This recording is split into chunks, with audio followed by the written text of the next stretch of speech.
Previously on the Ron Van Dam Show. Who did this? I love it. Oh, thank you. Yeah. Here's the odd part of this. And all of a sudden... And now, today's episode.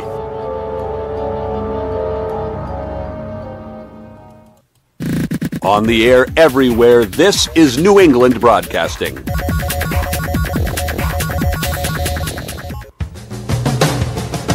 Good morning, good afternoon, good evening, good night. It's the Ron Van Dam Show. Hold on tight, things can get a bit weird, if you like that sort of thing. Hey, stop it. Stop it. Welcome to the program. I am Ron Van Dam. Well, we're going to have a good time today, aren't we? Yes. I'm playing both parts. I'm playing the part of you in the background and me in the foreground. Pretty impressive, isn't it? Yeah, I know. That's the kind of show you can expect. Thanks for clicking. And those of you that are picked up by radio stations across the country, you don't know what you've gotten yourself into. You have no idea. Anyway. So I'm watching TV last night. Oh, you're going to get right into it, huh? Okay. So I'm watching TV last night. I'm watching one of those shows where they have funny animal things. And yeah, I know we laugh at people doing funny things, America's Funniest Home Videos, that kind of thing. But here's the odd part that I noticed when I was watching funny animal things. We love to laugh at animals. They're so cute and adorable. They don't know what the hell's going on. That's the funny thing. Animals don't know what the hell's going on. First of all, they don't know they're being videotaped. And secondly, they have no idea what they're doing. And it's funny to us. We laugh at people's mistakes. We find that hilarious. we find it just hilarious. Look, he fell down a hill and broke his leg. Isn't that funny? Look, he can't even walk. He can't even walk. Look at him. He's hobbling. And now he's falling down again. He can't even stand up. I know, that's what we do. It's disgusting.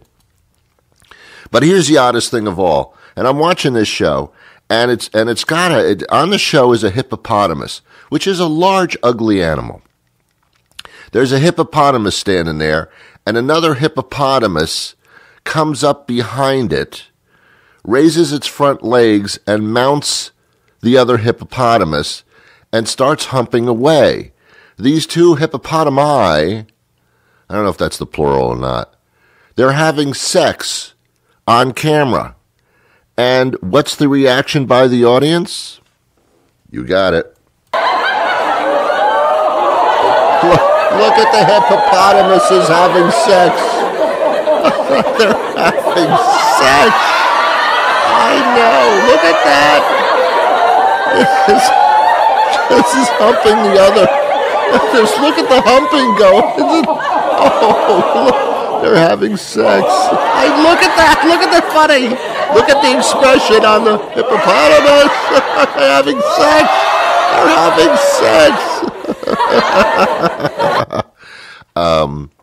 That's odd.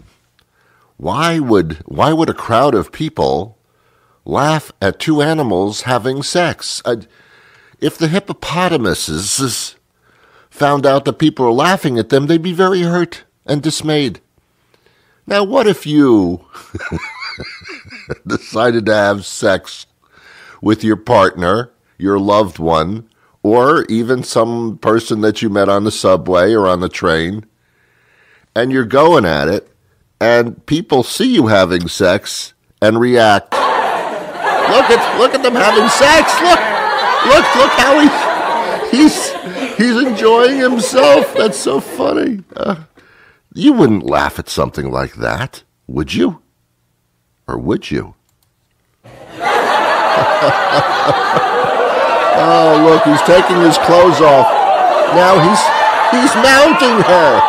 He's actually mounting her. Look at him. Look, they're having sex. Look at them having sex together. Oh, look at the expression. Look at the expression on their faces. It's complete pleasure. It's complete pleasure that they're having sex. hate the sex thing. Look at them. Look at them. Oh. They're having sex. Oh, the sex is funny. Anyway, I think you get the point. I just found it odd. That's the problem with me. I see things that we see every day, but if you look really closely, we do odd things. We're not completely well. We're not. I don't think we are. I don't think I am. I'm scared of ride sharing. I don't understand that term ride sharing. That's the Uber thing and the Lyft thing, where here's what happens. You need to get somewhere, so you go to an app on your cell phone or you make a phone call, and somebody picks you up in their own car. You get in the car, and they supposedly take you somewhere, and you pay them, and then you leave. I can't do that. I don't want to get into somebody else's car. That's so vulnerable. It's absurd. Even if they've registered to the Uber Organization of America and signed a little affidavit, I raise my hand and I promise when I pick somebody up, I will not drive them to an open alley and rape them. I promise. I promise I won't take them home and put them in a cage and they'll become my little sex pet. I promise I won't do that. Oh, well, if you signed the paper and you promised, well, of course. I guess as long as you never had any type of criminal history, you can drive an Uber. And also you need a car. I wouldn't pick anybody. I don't want anybody in my car. I don't even want my family in my car. Should we go out to eat? Not in my car, please. Don't go in my car. My car's got stuff in it. My car's got personal stuff in it. I don't know what it is, but I'm sure there's personal stuff in my car that I don't want people sitting in my car. What if they smell? What if somebody gets in my car and they smell? What if they have an incredibly bad odor to them? Like they stink of garlic or garbage. What if they haven't showered in like 3 weeks? I know people like that. I know people who stink like they haven't showered in 3 weeks. I don't want them in my car.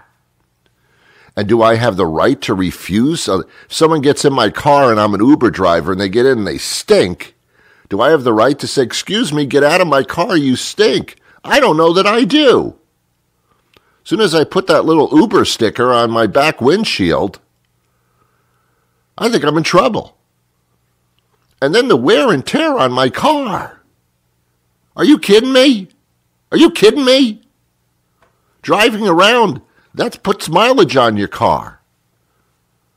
People getting into my car, touching my door handles. Don't touch my door handle. I don't know where you've been. You might have been in one of those funny sex tape things. I don't know what you've done. And then you come in there with your garbage. You stink. Get out of my car. I'll never get the odor out again. And on the other hand, I don't want to get into somebody else's car. I don't know what you were doing in the back seat of my car. I don't know what you use that for. All the garbage you put in the back seat, all your McDonald's wrappers and empty cups and food that's been sitting there like little pieces of chicken that fell out of your mouth 3 years ago and it's laying on the floor of your car. I don't care how much you clean your car. That piece of chicken just hangs on for life to the carpet. I don't know. There's nothing I like about Ubers or Lyfts or anything. I'm not getting in somebody else's car. I'll get into a taxi cab because they're regulated. They're regulated. They're inspected.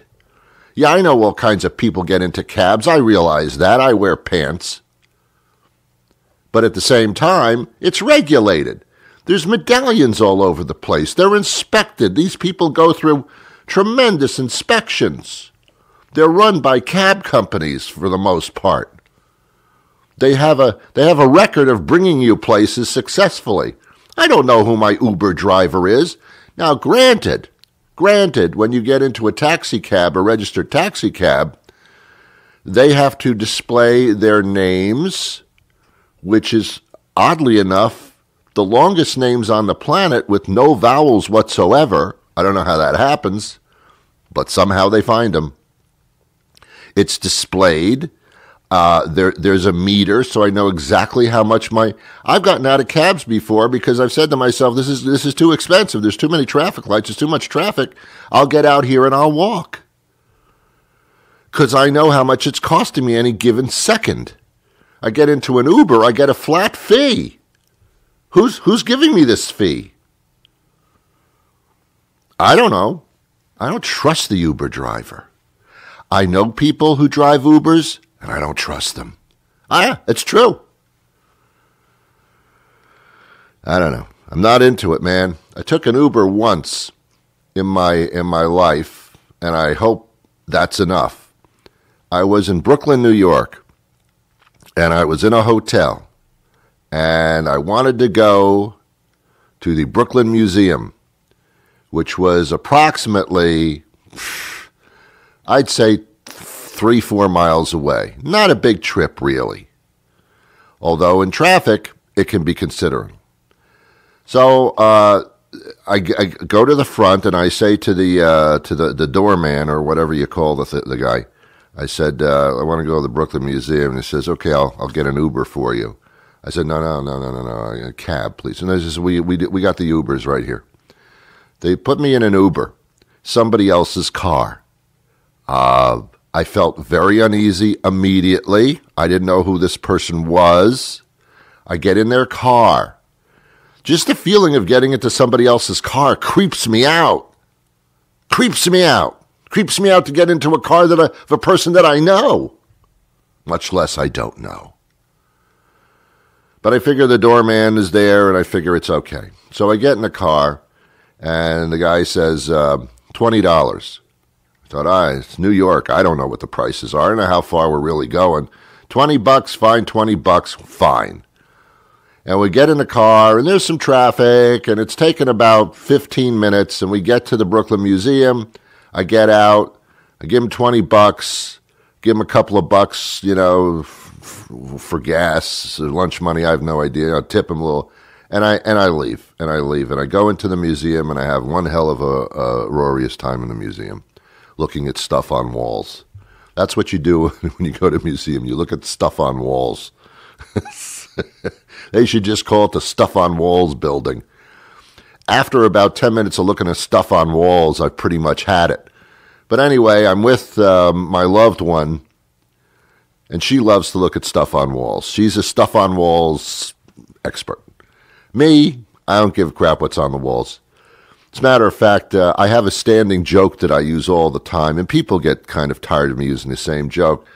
They're looking at the stuff on the walls, these great paintings of all time, so to speak. It's a picture of a boat in the water, and for some reason, that's an important stuff on the wall. There's always a fire extinguisher hanging on the wall by regulation. And I always point to the fire extinguisher and I say, look at that. That is a beautiful piece of art. And the other person laughs because I've said something funny. It's about the only reason I go to a building with stuff on walls, so I can use that joke. Try it yourself. It's a good time. So we finish up our time in the Brooklyn Museum, walk outside, there's a cab sitting there, and I'm saying to myself, all right, man, a good old New York cab. And we get in the cab, and I give him the name of the hotel. And the guy turns around and says, great, and steps on the gas, and we're on our way to the hotel. We get to the hotel, $8. What? $8. Ooh, that makes no sense. I pay the guy $8. I give him a $3 tip. I've still saved myself a lot of money from the other $20 trip going the same distance. So is Uber good? No. It was like more than twice as much as the metered cab. And that solidified my unindulgence in the shared ride experience. A shared ride. Who am I sharing it with? I don't understand. I'm sharing it with the guy that picked me up in his car. Or the woman, whatever, I don't get it. Sorry, don't get it. A lot of things I don't get. That's one of them. I don't get it. No shared rides for me. I'm sorry I'm laughing. I'm just imagining a hippopotamus having sex with another hippopotamus. It's just hilarious.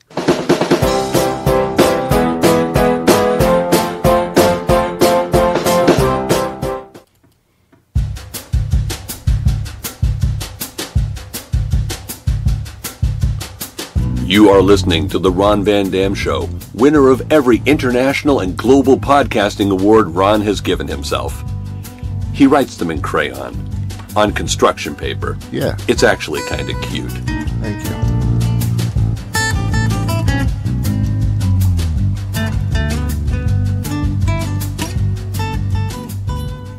It's kind of cute, to be honest with you. Today's show is free, by the way. Usually there's a charge to listen to this program, quite obviously. It's a flat fee. And we take credit cards and all different kinds of forms of payment, but today it's free. You don't have to worry about that. Yeah?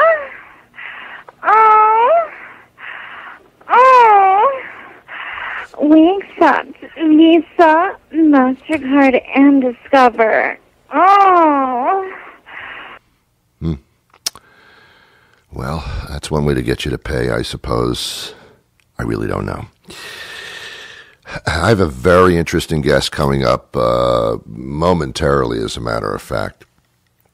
One of them is a CNN commentator. The other is an expert in the field. They have written a book about mistrust of the government. Boy, what a great time for this book to come out. I so much don't trust the government, and neither do you. And yet there was a time in our lives, before we were born probably, where people loved the government. The government took care of them, protected them, was a lot smarter than they were, had secrets of smartness. Think tanks where these geniuses would invent and come up with these incredible items and forms of protection and wonderful things. Nowadays, government doesn't know what they're doing. No governments know. There was a time back in the 70s when people hated the government. It was around the time of the Vietnam War, and the people revolted against the government. That's been going on really ever since, says these two authors.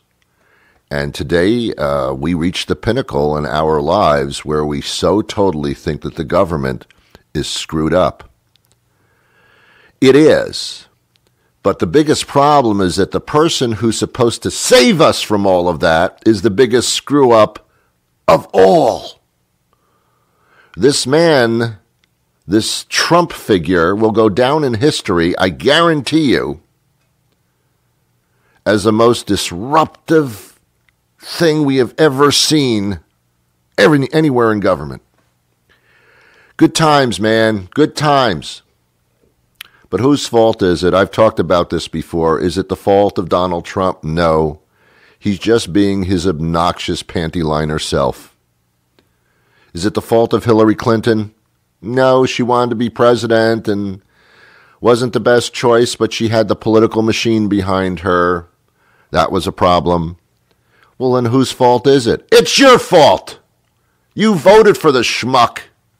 Not all of you, but apparently enough. Popular vote? No. Doesn't seem to get through to Donald's head. He was never popular. Do you know that Donald Trump, you've heard the name before, is the only president in history, whom, in the first 2 years of his presidency, never achieved majority of popularity. In other words, his favorability numbers were always well below 50%. He never went above 50% in any polls whatsoever that he was doing anywhere near a good job.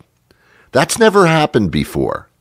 Good luck in your re-election, Don, if you make it that far. Personally, I think that Trump, if he's ever reelected, it will be in an orange jumpsuit. Because he will be indicted.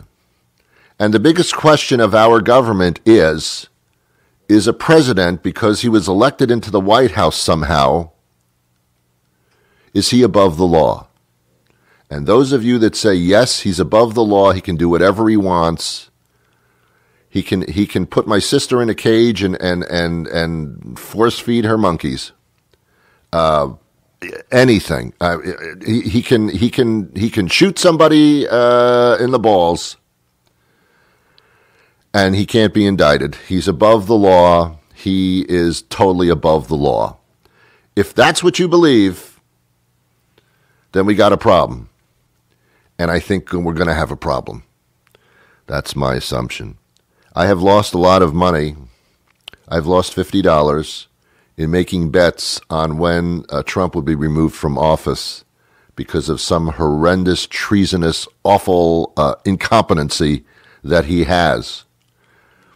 I said a year ago that he'd be out of office. I was wrong. I lost some money there. Then I extended it to April of this past year. That didn't happen. Now I've extended it to February, and I that might be a little close. Now, if that doesn't work out, I'm telling you, by July, this guy's something's gonna happen to this guy. He's gonna be under indictment. He's gonna be he's gonna be jailed. He's gonna resign. I don't know what's gonna, but by August, July, he's out of here. He's got to be. He's just got to be.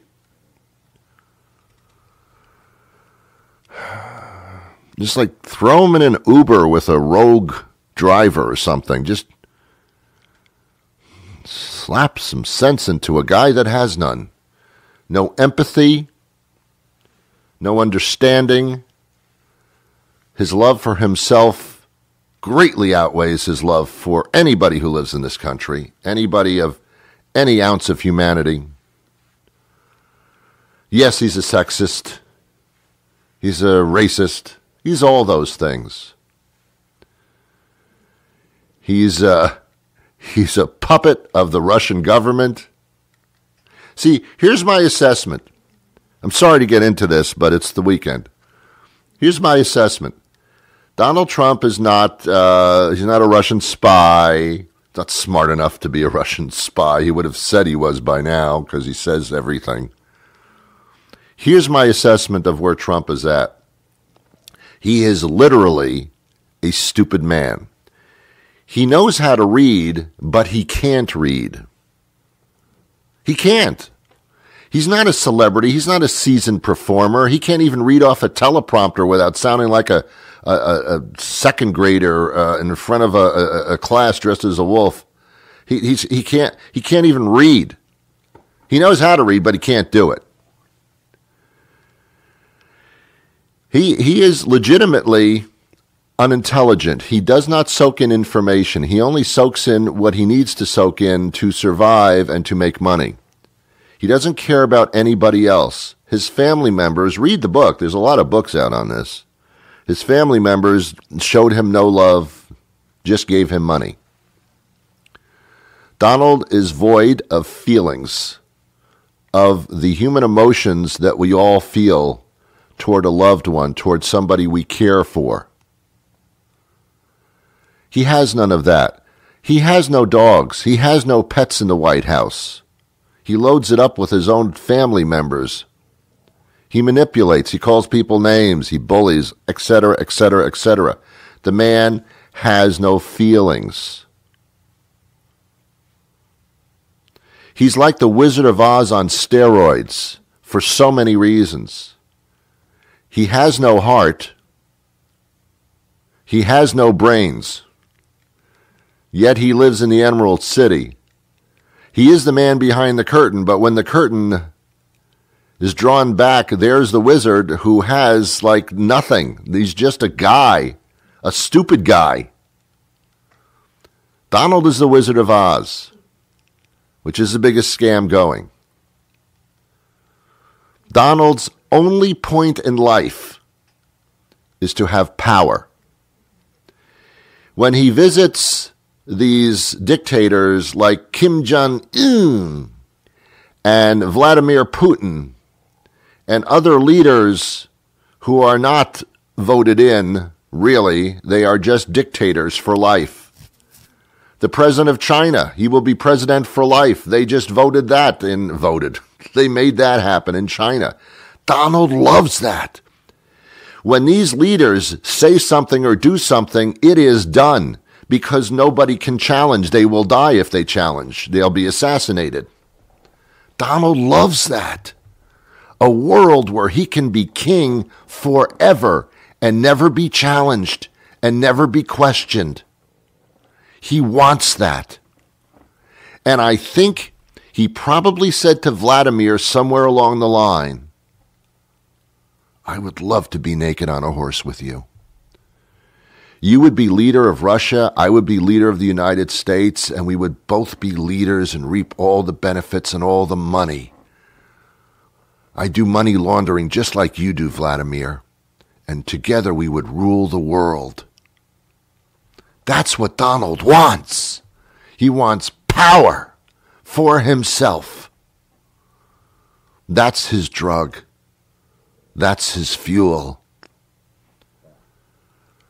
But he's a stupid man, and he's being used by every other leader because they can see how stupid and useful this puppet can be.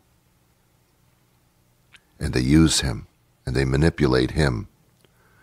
The great manipulator, Donald Trump, is nothing but a pitiful puppet to these greater manipulators. That's my assessment of the man. All right, I've wasted enough of your time. We're going to take a short commercial break, and when we come back, these gentlemen will be joining us, and we're going to talk about how we feel about the government at this point and how long that's been going on. So, you ready? First this. Gentlemen, did you ever notice that it always seems to be the ladies who pamper themselves with a spa day, with the mani-pedi and the facials and the massage? Do you ever think maybe you'd like to have a special day for yourself, but you are afraid it might be a little gay? Well, good news, gentlemen.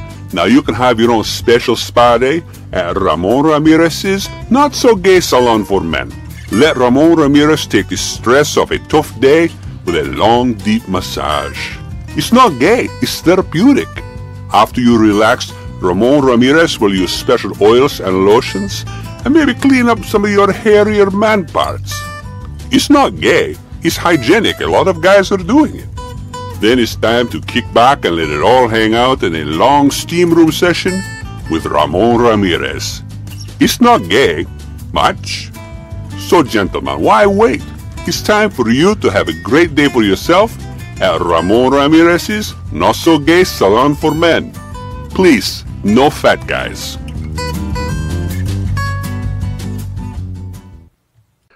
CNN political analyst Julian Zelizer, and Princeton historian Kevin Kruse joins us.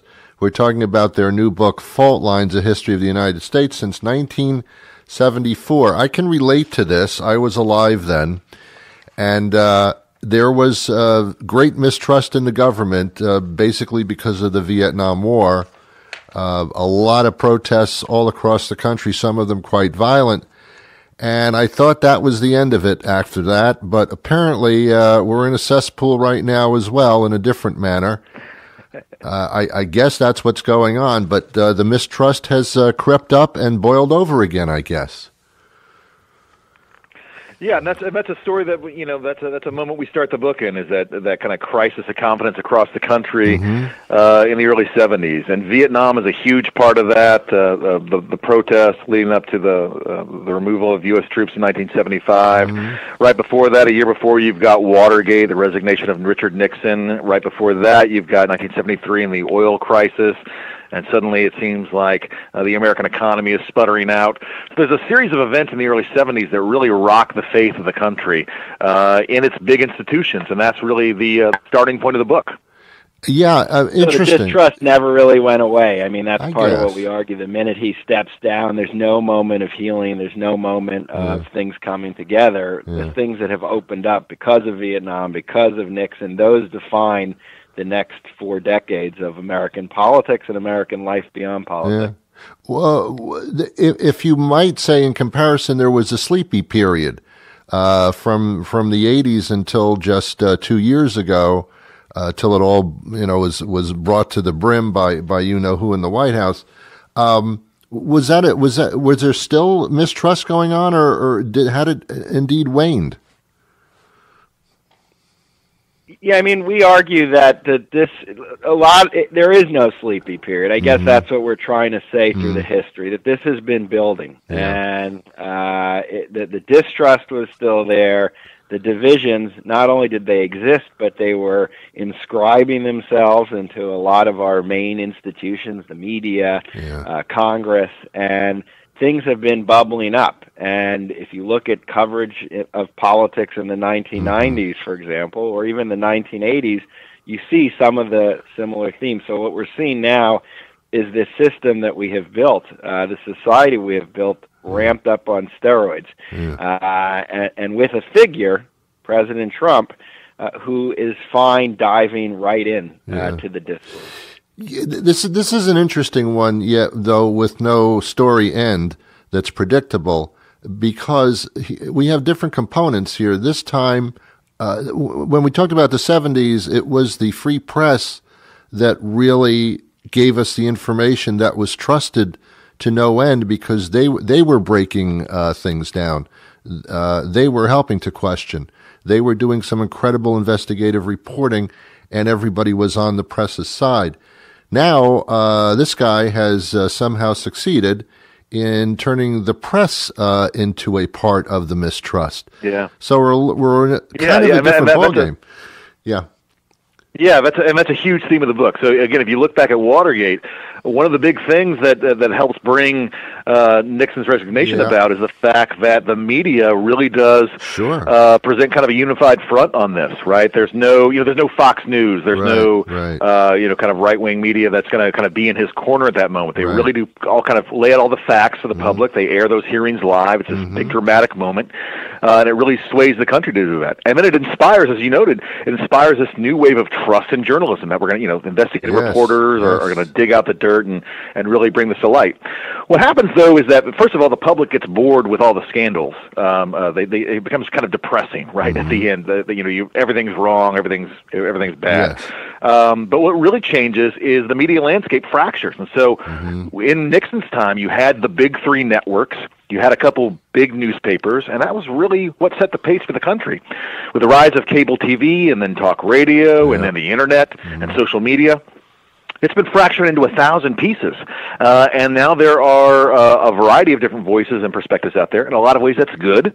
But in this context, it means that every political issue, it's not that somebody says, oh, hey, the president did all these things and those are wrong. You get, well, they're wrong, or maybe they didn't do them, or maybe they're right. You get a variety of opinions, and it really clouds the conversation. There's no question about it. Not only do you have the variety of opinions, but you have the internet and the social media. And I mean, you see, in my mind, there are 2 sets of human beings. There are the people such as ourselves in the media who are aware of everything and can make choices based on total knowledge. Then there's the other half of the country that responds by saying, "Did you hear what Bob said down the street about the government?" And that's taken to be gospel, because they're not connected at all. I think that's what the division is. I think that last part of what you just said is increasingly a common phenomenon. That's part of what is rigidifying these divisions, meaning people are getting their information about politics, about American society, through like-minded sources. The quality of the source doesn't really matter, nor does the veracity of the information. They just want to hear, what Bob told them, which already confirms what they believed. And that's a dysfunctional news structure. Is there a possibility that this time around, because Trump does not tend to wander toward the truth side of things, that exposure of him going into a position where he says that everything is horrible. The government is horrible. These are our enemies that are amongst us. When he goes down, which he will, does that not bring us back down, take us down a couple of rungs on the ladder where maybe everything he said wasn't true? I mean, you'd hope so, and that was certainly Yes, true. that You know, is with my Nixon, hope. a lot of Nixon's defenders came to really regret what they had done, Yes. and all the things they'd said. They kind of had been hung out to dry by him, and had gone out on a ledge. I'm mixing my metaphors here. Had gone out on a ledge and found found themselves really kind of hanging out there. Yeah. But we have to remember that even after Nixon resigned, there were still a lot of people who were in his corner. You know, he still has public approval of about 25% after he resigns. There's still a quarter of the country who's on his side, and so Trump's approval is not that far north of that. So he might shave some of that off if he gets exposed. But I don't think you're going to see the scales fall from everyone's eyes. Certainly. Oh God, no! I don't think the scales ever fell from everybody's eyes at any point in our history, unless you go back to Musket times. Other than that, probably. I mean, we were never that pure and constitutional to begin with. Fascinating book. It delves into much deeper than what we're even talking about here. It's called Fault Lines: A History of the United States Since 1974. Who knows? Is there an ending to the book where all of a sudden rainbows start shooting out of people's asses and things like that? No. No, there's not. We end it with the last year of the Trump presidency, but it's very much an epilogue in progress. Yeah. And we don't come to a resolution. We're historians, so there's a hard end, and I don't know what comes next. I don't think Kevin does either. Yeah. Well, I mean, maybe we'll be back in 5 years with a rosy ending. I don't know. Yeah, or at least a couple of more books. Or not. Yeah, who knows? Okay. It's available everywhere at this point? Yes, sir. Yes, everywhere you can get a book, you can get this. Okay. Fault Lines: A History of the United States Since 1974. Is there a website that we can follow and keep following this subject matter? Not a website for the book, but you can find it at the publisher is W.W. Norton, and they've got a nice page for it. Very cool. Hey, thank you so much for the information. This is important stuff, really. Bottom Thanks for line. having us on. Okay, you Thanks take for care. having us. All right. Bye-bye. Bye-bye now. Bye. That's pretty interesting stuff. Well, I'm out of time for today. I really don't know what to say at this point, so I'll just say goodbye. Make this day a wonderful day. It's within your power to do so. And until the next weekday rolls around, I wish you peace.